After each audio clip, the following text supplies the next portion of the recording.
It's Sunday, November the 3rd, and this is Trillium Talk, a look inside the week that was in Ontario politics. I'm Scott Sexsmith, and very excited to welcome to the show one of the newest members of the Trillium team, Alan Hale. Alan, welcome to the team and to the show. It's great to have you with us. Oh, thank you so much. I'm glad to be here.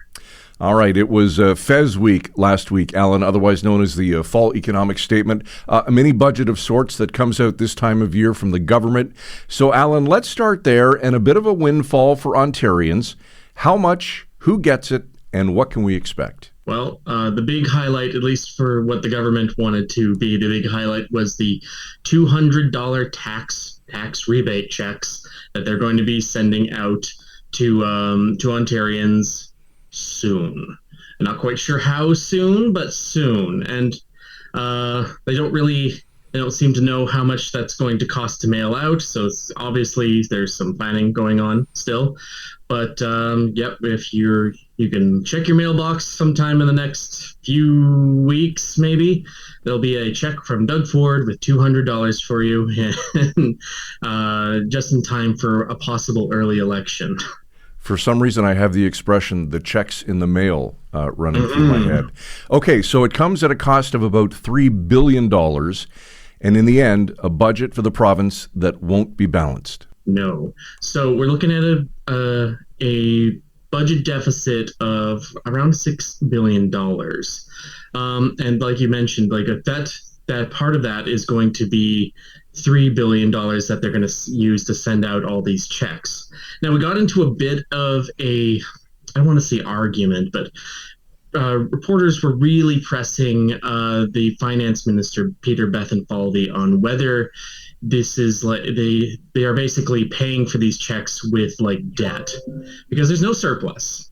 So technically everything in the everything is going to, the fact that this money is not going into the government coffers means that it has to be replaced by debt spending. But the government is sort of saying, no, this is new tax money, and we're just going to rebate it. It's not actually contributing to the debt at all. And that's sort of, I don't know. I guess that's a matter of perspective. But it's you could either look at it as that you're getting your tax money back, or I was sort of thinking like that the government is basically giving you a $200 cash advance on the government's credit card. Right. Perspective or funny math, but either way, we'll take the $200. Okay, another interesting thing to come out of the Fez is some early indication of how much the booze liberalization will cost, and it seems like the cost will be more than we were originally told by the province. What can you tell us about that? When we first heard about the fact that they were going to put like alcohol in convenience stores and grocery stores a year early, that involved getting out of a contract with the beer store that the government has had for like 10 years. And the penalty for that was $225 million. And opposition parties quickly pointed out that there's going to be a lot more costs involved than just like paying off the beer store to get out of the contract. There'll be like costs. They also promised to rebate LCBO fees to some breweries, and then there was going to be a 10% discount on wholesale alcohol for like the big grocery stores.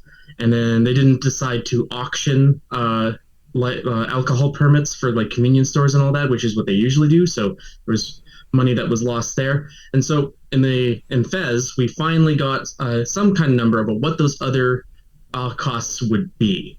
And the number the government came up with was, I guess, $179 million over the next 2 years. And that's leaving out the number, the amount of money that was lost by not like auctioning or, having people pay for their new liquor licenses. And it also, it seems like a bit of an incomplete number, especially according to the opposition parties. The Liberals sort of projected that this whole liberalization scheme would end up costing around $1 billion. And if you look at it a certain way, it probably comes pretty close to that. If you take into account the impact of the strike, the LCBO strike that happened a few months ago, a lot of that was the first time that had ever happened. No, and that was largely motivated by the alcohol liberalization plan. So there was that cost, according to the government, that cost the LCBO $100 million in lost revenues, and then there's more money that has to be paid over the next few years because of their new contract to make them okay with the liberalization plans. So that comes out to be $500 million plus the $225 million that they paid to the convenience store, plus the unknown amount of money that is for the licensing fees that we don't know. So it comes out, it's pretty close to $1 billion. So the Liberals are saying they were right on the money. Yeah, for sure. And of course, as of this past Thursday, all eligible grocery and big box grocery stores are able to sell beer, cider, wine, and ready-to-drink beverages, including the large pack sizes that you alluded to. Okay, last but certainly not least, you provoked the Premier into a fairly stunning comment last week. Some of the province's mayors have been pushing for the province to help them clear out homeless encampments in ways that are not exactly what the charter envisioned, including through forced mental health and addictions treatment, and use the notwithstanding clause. What was your question, and how did the Premier respond? I can't take sole credit for this. It was me and some other reporters on this, but we did talk to the Premier, and what we asked him about a motion that there's a group in Ontario made up of the mayors of the biggest cities in Ontario called the Ontario Big City Mayors Caucus. It's a great name. Very original and creative. Yeah. So anyway, they had this motion where earlier, well, I guess it's last month now, since it's November 1st today. But last month, they had this motion where they asked for the notwithstanding clause to be used to implement mandatory involuntary mental health treatment, and also to make changes to the Trespassing Act to allow people to be arrested and sent to jail for basically having homeless encampments. So that motion did not pass when it went to the full 29 members of that organization. The mayors watered it down pretty hard. They took out all of the mentions of the notwithstanding clause, and yeah, it came down to, hey, you should investigate having more compulsory mental health treatment and stuff like that. It was very, very watered down.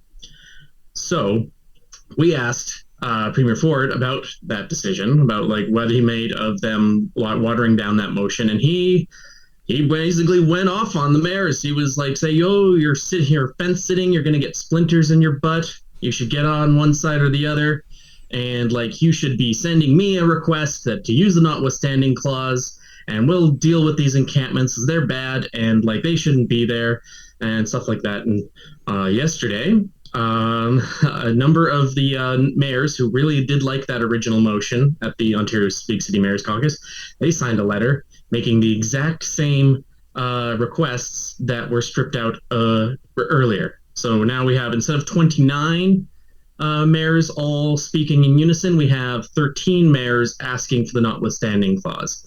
And it does seem to be setting the stage for some kind of bill using Section 33 to protect it against against the charter challenges, which have been an issue so far. We've had at least one big case where the Ontario Superior Court told municipalities they can't evict people and without having more housing for them to go to, and because that would violate the charter's right to life and security of the person. So that this would seem to be a way to get around that. And we asked the Premier's office whether they're really considering this, and they pretty much said yes. So what happens, what the bill will look like, when is it coming? I don't know. But it sounds like something is coming, and we're going to have a big fight about whether, we should be violating people's charter rights to get rid of these encampments, which, a lot of cities are really struggling with. For sure. All right, time will tell. Great stuff here, Alan. Well done. Looking forward to doing more episodes of Trillium Talk with you in the future. For the most extensive coverage of Ontario politics anywhere, download and subscribe to Trillium Talk wherever you get your favorite podcast, and log on and become a Trillium Insider today at thetrillium.ca. Reporter at the Trillium, Alan Hale. Good to have you with us, Alan. Thanks for this and have a great week. Thank you.